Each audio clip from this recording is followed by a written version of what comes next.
centuries, the Phoenicians, great seafaring merchants, sailed from port to port trading goods for profit. But this single dimension masks a civilization far more complex and impactful than simple trade. From roughly 1500 BCE to 300 BCE, these people inhabiting the coastal regions of present-day Lebanon and Syria forged a culture that left a lasting mark on the ancient world. The notion of the Phoenicians as traders is a vast oversimplification. Yes, they were master seafarers establishing trade routes throughout the Mediterranean, reaching as far as Britain and West Africa. But their mercantile prowess was built on a foundation of advanced governance, technological innovation, and cultural strength. Unlike unified empires, the Phoenicians organized themselves into independent city-states, Tyre, Sidon, Byblos, and others. Although kings often ruled, their power was not absolute. Merchant assemblies wielded considerable influence, shaping policy and limiting royal authority. This created a dynamic, sometimes tense relationship between cities. Commercial rivalries often led to conflict, but shared cultural identity and the need to defend against external threats also fostered cooperation. This system, far from being solely about business, shows proto-republican elements centuries before the Roman Republic. The Phoenicians' skill at sea extended beyond peaceful trade. They were innovative shipbuilders developing advanced designs for warships. These vessels were not just for transporting goods. They were instruments of power, allowing them to protect their trade routes and project influence. They also used these ships to maintain their independence.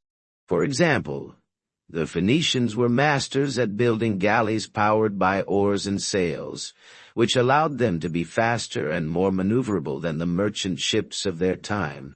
Their expertise in glassmaking, the creation of highly sought-after luxury items, and the meticulous process of extracting Tyrian purple dye, a symbol of royalty, further illustrate their technological capabilities.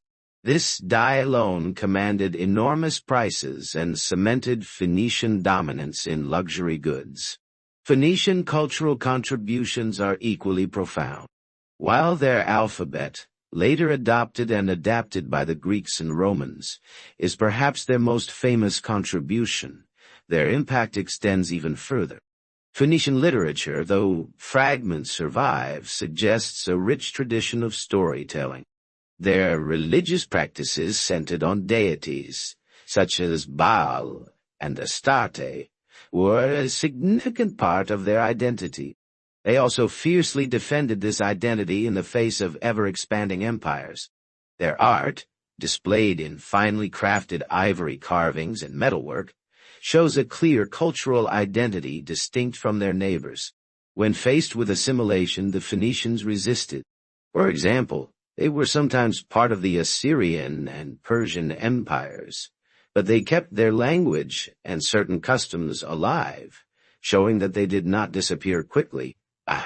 The Phoenicians were more than just traders. They were innovators, politicians, and cultural leaders. Their city-state system promoted stability and the voice of the people. Their technology was envied by all, and their distinct identity was kept alive even within empires.